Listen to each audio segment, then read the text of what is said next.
From catching two hats in front of their school to jumping an op and recording him just so 10 seconds later he turns you into a pack, these are times that Chicago rappers were caught on camera doing drills and catching their ops. First on the list is allegedly Von Off 1700, who self-snitched in his raps about an incident that happened at the gas station. Allegedly, Von, Lil Com, and Dayon, all of them being Toss Gang members, caught an op named Ant from the KMG Sane Gang, all on camera in broad daylight. 6 on State near 86th, and you'll see it here. It happens fast, just 8 seconds, but we can see it from several angles. 3 gunmen in a black Dodge Durango get out of the car and then start firing. A 31-year-old man was Telling you can don't talk blast, but that dumbass that door cool ass. What happened when they shot at my whip? There ain't chips coming out of the stove. I know you've seen that shit. has information to give them a call. These YNs get bolder and bolder. It's kind of sad that most of the drills I will present you today are mostly not more than 3 years old. In this case, nothing is confirmed. That could probably not even be Von Off, and we are all being deceived, but this next footage has been confirmed already. After the passing of the rapper King Von, the feds identified him as the one who pulled the trigger on Modell, an alleged STLEBT affiliate. He can be seen in this video next to T-Roy. Remember that this happened on October 13, 2012 in Chicago, Illinois? The quality, it's very bad, but you can still understand what's going on. I know you can't see much, but since the police confirmed Von was part of the hit, and it was confirmed this is the footage from the incident, I had to put this moment in the video.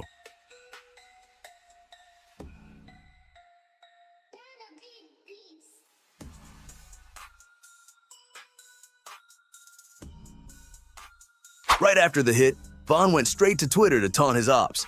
Who died? A goofy by the alias of Tutu Gang responds, you. Nah, that's somebody you know, homie. Then Tutu Gang accuses him of catching a hat on an innocent civilian. Von mockingly says, oh, that's F it up.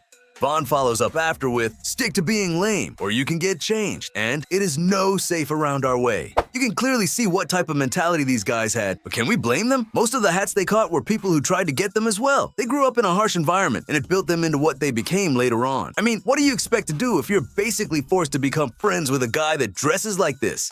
Next up on the list, we have none other than the hat collector himself, Bloodhound Lil Jeff. The police already confirmed and put the blame on him and T-Slick for these hats. They caught Monti and Lil Rob, both being BKN/Jungle Gang members, for running off on him with his watches and chain. They went live on Instagram, flexing his jewelry and dissing Lil Jeff for having a fake AP.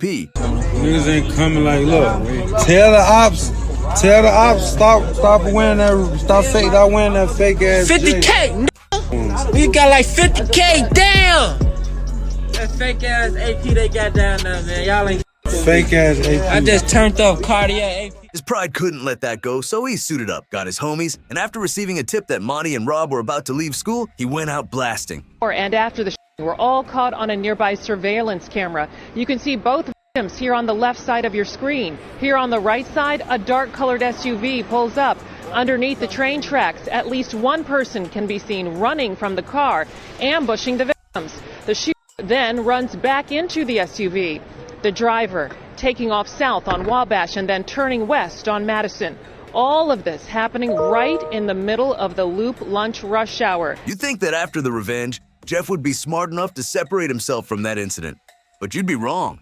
Right after the hit, still in the same car they used to get away, he will go live, hinting that he just caught two hats on someone that just tried to play with him. 30 seconds of fame, one worth it. So I'll try to tell these niggas that shit don't need to be worth it half the time. They let me walk out that door, that was the worst option possible, let me leave out the door. I was driving, but I bounced and I shoot to it and all that splack attack. Then, probably one day later, he just straight up self-snitched in the worst way possible. If I get mad enough, the shit will start happening. Y'all know this by now. I went black for like a week, and poof. Gotta go after that one. Poof. I came back. Poof. Won't let them though. I think Jeff is by far the biggest menace from Chicago. What y'all think? Now let's watch this goofy by the name of Cash Out 4E. Even though this happened in New York, the situation is so stupid that I had to put it in the video. Cash Out and another one of his homies caught an op that was by himself. They thought that this is their moment to embarrass him, jumping on him, and recording it all to post on social media. What they didn't know? He was strapped. It took him a while to be able to get his stick out, but when he did, boy oh boy.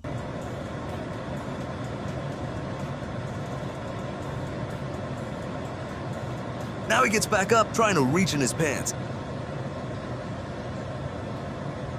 To comply with YouTube's guidelines, I won't be able to show you the full video, but I will explain to you as boldly as possible what happened in the next 5 seconds. The guy that they jumped pulled out his stick and fired one shot right up his shoulder, hitting Cash Out. Basically hitting trick shots at this point. A no-look behind the head must get him an award on Call of Duty or some shit. Dude probably went deaf for the next month. That was way too close to his ear. Cash Out's homie, who was recording earlier, starts running, and the guy fires 3 more rounds towards him, but misses all 3. Unfortunately, that was the end for the New York rapper. Caught on camera. And what's shocking is the turn of the events, from predator to prey in just a couple of seconds. Now, we can't forget about this drill that went wrong and claimed the life of Bloodhound Lil Jeff. It was caught on camera, and it even came with some controversy around it. People suspect that Relvert, Q50, and T-Slick were with him on that drill, but they left him by himself when it was time to fire. On June 8th, 2024, they were riding through Trap City, an op territory, when Lil Jeff spotted 6 Mineski 7. He chased his target to his house when his gun suddenly jammed. Then Trap City Rob came out the house blazing towards Lil Jeff.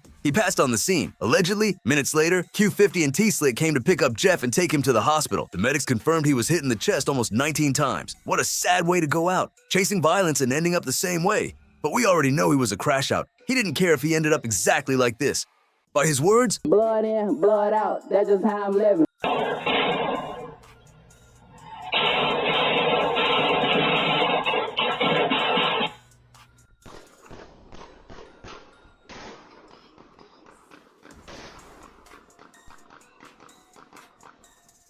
the internet praised Trap City Rob after this incident. They claimed that he stopped a demon, calling Rob Uncle and forming a movement called Uncle Gang. And you know what? Trap City Rob might have a couple of teeth missing, but he's still a cool guy. In a music video from 5 years ago, he was just pushing peace, talking about making money and wasn't really on that violent type of timing. Maybe God really used him as one of his soldiers to put an end to that demon.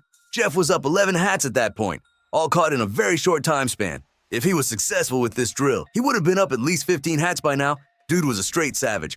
Now, Relvert and Q50 continue to push Jeff's legacy, but we don't know how much they can continue like this. Many on the internet speculate that the feds are looking closely into Q50's involvement in numerous incidents from Chicago. He was allegedly on many other drills with Lil Jeff. Fans speculate that Q50 has 9 hats and he's trying to get to Jeff's numbers. In all honesty, the way that these kids live is so disappointing. They resort to illegal activities like trapping and catching hats instead of helping each other evolve. I'm making this video to document the reality that some people live in, to shed light on the self-snitching crisis that's going on in the drill scene, and most importantly, to showcase the bad parts about this kind of lifestyle so that nobody would think acting like this is cool. Q50 should just fade away and keep making music with Vert. These guys have actual talent, and if they don't end up getting booked, their futures would be brighter than a muzzle flash. Both of them would easily be millionaires, sending their families plenty of money and making sure everyone is good. Thank you for watching. Let me know in the comments what you think about this video, and if you want me to make a part 2 with more drills caught on camera. Long live everyone mentioned in this video. Stay safe. See you next time.